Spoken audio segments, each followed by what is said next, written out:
చంద్రబాబు నివాసంలో ఎన్డీఏ కూటమి పార్టీల నేతల సమావేశం జరుగుతోంది. పవన్ కళ్యాణ్, పురంధేశ్వరి, సిద్ధార్థనాథ్ సింగ్ మీటింగ్లో పాల్గొన్నారు. సీట్ల ప్రకటన తర్వాత నెలకొన్న విభేదాలు, మూడు పార్టీల మధ్య సమన్వయం, ప్రచారంపై చర్చిస్తున్నట్లుగా సమాచారం. మేనిఫెస్టో రూపకల్పనపై నేతలు చర్చించనున్నారు. కొన్ని చోట్ల అభ్యర్థుల మార్పు కూడా ప్రస్తావనకొస్తోంది. రెడ్డిగా చంద్రబాబు నివాసంలో ఎన్డీఏ కూటమి పార్టీల నేతల సమావేశం జరుగుతోంది. ఈ సమావేశానికి సంబంధించిన పూర్తి డీటెయిల్స్ మా ప్రతినిధి మల్లికార్జున్ లైవ్ లో అందిస్తారు. మల్లికార్జున్, చెప్పండి, ఎన్డీఏ కూటమి పార్టీల నేతల సమావేశంలో ఏ అంశాలు చర్చకొస్తున్నాయి? ఈ మీటింగ్ లో ఎవరెవరు పాల్గొన్నారు? వివరాలేంటి? రేఖ, ప్రధానంగా బీజేపీ తరపు నుంచి ముగ్గురు నేతలు పాల్గొనడం జరిగింది. జనసేన తరపు నుంచి జనసేన అధినేత పవన్ కళ్యాణ్, అలాగే టీడీపీ తరపు నుంచి టీడీపీ అధినేత చంద్రబాబు, వీళ్ళు ఐదుగురు మధ్య కూడా భేటీ అయితే కొనసాగుతున్న పరిస్థితి కూడా కనిపిస్తుంది. బీజేపీ నుంచి కూడా బీజేపీ రాష్ట్ర అధ్యక్షురాలు పురంధేశ్వరితో పాటు ఏపీ ఎన్నికల ఇన్ఛార్జ్ ఎవరైతే ఉన్నారో బీజేపీ తరపు నుంచి రాజ్నాథ్ సింగ్ తో పాటు, అలాగే ఇంకొక నేత కూడా బీజేపీ ప్రధాన కార్యదర్శి, జాతీయ నేత పాల్గొనడం జరిగింది. వీళ్ళ ఐదుగురు కూడా ప్రస్తుతం అయితే కొన్ని కీలక అంశాలపై కూడా చర్చ నడుస్తున్న పరిస్థితి కూడా కనిపిస్తూ ఉంది. ఇప్పటికే కూటమి తరపు నుంచి 175 నియోజకవర్గాలు, అలాగే 25 పార్లమెంట్ తరఫున అభ్యర్థులను కూడా ప్రకటించడం జరిగింది. వీటిలో కొన్ని మార్పులు చేర్పులు చేయాలని కూడా భావిస్తూ ఉన్నారు. ఉదాహరణకు దీనికి సంబంధించి రఘురామకృష్ణరాజు బీజేపీ నుంచి సీటు ఆశించారు, ఎంపీ స్థానం. కానీ ఆయన బీజేపీ నుంచి సీటు ఆయనకు రాలేదు కాబట్టి ఆయన తెలుగుదేశంలో కూడా జాయిన్ అవ్వడం జరిగింది. ఆయన నర్సాపురం ఎంపీ టికెట్ కూడా ఆయన అడుగుతున్న పరిస్థితి కూడా కనిపిస్తూ ఉంది. నర్సాపురం ఇప్పటికే బీజేపీకి కేటాయించడం జరిగింది. ఆయన ఉండి నుంచి కూడా అసెంబ్లీ నియోజకవర్గం నుంచి పోటీ చేయబోతున్నారని కూడా కొంత ప్రచారం జరుగుతున్న నేపథ్యంలో టీడీపీ నుంచి కూడా ఆయన నర్సాపురం నుంచి ఎంపీ స్థానం ఆశిస్తున్న పరిస్థితి కూడా కనిపిస్తూ ఉంది.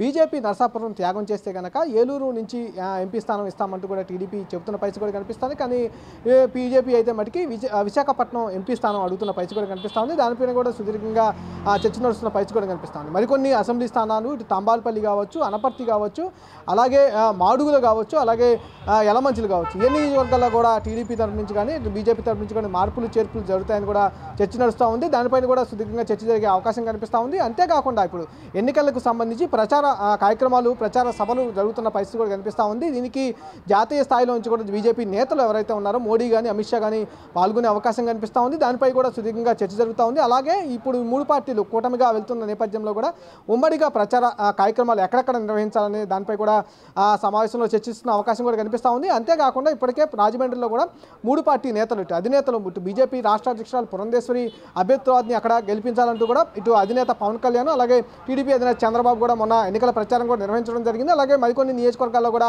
ఇలాంటి సమావేశాలు నిర్వహించాలని కూడా భావిస్తూ ఉన్నారు. దీనిపై కూడా సుదీర్ఘంగా సమావేశంలో కూడా చర్చ జరుగుతున్న పరిస్థితి కూడా కనిపిస్తూ ఉంది. మల్లికార్జున్, ఎలక్షన్స్ అయితే దగ్గర పడుతున్నాయి, పోలింగ్కి సమయం దగ్గర పడుతున్న నేపథ్యంలో మూడు కూటమికి సంబంధించిన మూడు పార్టీల నేతలంతా కూడా మేనిఫెస్టో రూపకల్పనకు కూడా సిద్ధమవుతున్నారు. ఈ మేనిఫెస్టోకి సంబంధించి ముఖ్యంగా ఏ అంశాలు ప్రస్తావనకు వచ్చే అవకాశాలు ఉన్నాయి? దీనికి ఏ విధంగా చర్చించబోతున్నారు? అంటే ఉమ్మడి మేనిఫెస్టోకు సంబంధించి కూడా ఒక కసరత్తు అయితే కొనసాగుతున్నట్టు కూడా చెప్పుకోవాలి. ఎందుకంటే గతంలో జనసేన టీడీపీ కలిసి 12 అంశాలపైన కూడా ఉమ్మడి మేనిఫెస్టో రూపొందించాలని చెప్పి భావించా ఉన్నాయి. దాంట్లో టీడీపీ తరపు నుంచి 6 అంశాలు, ఇటు మిగతా 6 అంశాలు జనసేన నుంచి రూపొందించాలని కూడా భావించా ఉన్నారు. తర్వాత బీజేపీ కూడా వచ్చి కూటమిలో జాయిన్ అవడంతో కూడా మూడు పార్టీలకు సంబంధించిన అంశాలను మేనిఫెస్టోగా రూపొందించాలని చెప్పి కూడా మొన్న జరిగిన అయితే కూటమి తరపు నుంచి చంద్రబాబు నివాసంలో జరిగిన సమావేశంలో నిర్ణయించడం జరిగింది. దానికి సంబంధించి ప్రజా అభిప్రాయ సేకరణ కోసం కూడా పార్టీలన్నీ కృషి చేస్తున్న పరిస్థితి కూడా కనిపిస్తూ ఉంది. ఇప్పటికే బీజేపీకి సంబంధించి రాష్ట్ర స్థాయిలో ఒక ప్రజాభిప్రాయ సేకరణకు సంబంధించి ఒక కార్యక్రమం రూపొందిస్తే, అట్లాగే జాతీయ స్థాయి మేనిఫెస్టోకి సంబంధించి కూడా వాళ్ళు రూపొందిస్తున్న ప్రజాభిప్రాయ సేకరణ కూడా జరుగుతున్న పరిస్థితి కూడా కనిపిస్తుంది. అలాగే టీడీపీకి సంబంధించి రీసెంట్గా కూడా ఒక కార్యక్రమాన్ని వాళ్ళు లాంచారు. ప్రజా అభిప్రాయ సేకరణ పేరుతో కూడా ఒక సైట్ని కూడా వాళ్ళు ప్రారంభించడం జరిగింది.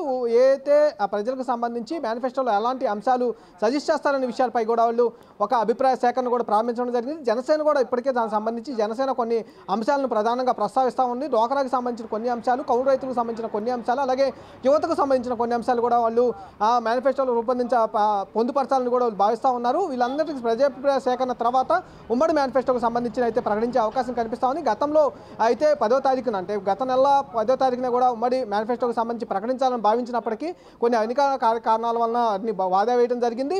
ప్రజాభిప్రాయ సేకరణ చేసిన తర్వాత పూర్తి స్థాయిగా ఉమ్మడి మేనిఫెస్టోని రూపొందించాలని కూడా భావిస్తూ ఉన్నారు. దానికి సంబంధించిన అంశాలపై కూడా ఈ రోజు చర్చకొచ్చే అవకాశం అయితే కనిపిస్తూ ఉంది. Rekha, right, thank you Mallikarjun, thanks for the live details.